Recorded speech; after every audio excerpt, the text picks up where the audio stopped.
Hello all, welcome back to my channel. ఇవాళనైతే నేను sky international courier సెంటర్కి అయితే పోయినా అండి. ఎందుకు అనుకుంటున్నారా, మా పాపకి కొన్ని ఐటమ్స్ కొరియర్లో పంపిద్దామనేసి వెళ్ళినాము. ఫస్ట్ టైం మేము కొరియర్లో పంపించడం అయితే ఎప్పుడు డైరెక్ట్గానే తీసుకెళ్ళేటోళ్ళము.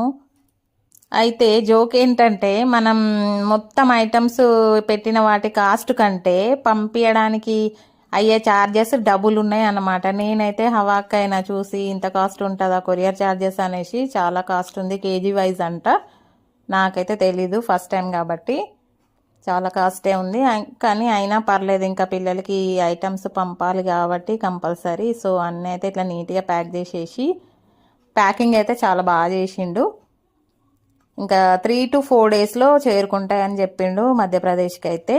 ఇంకా మంచిగా నీట్గా డబ్బాలో పెట్టి వెయిట్ చూసుకొని మొత్తం అయితే 6 kgs అయినాయి.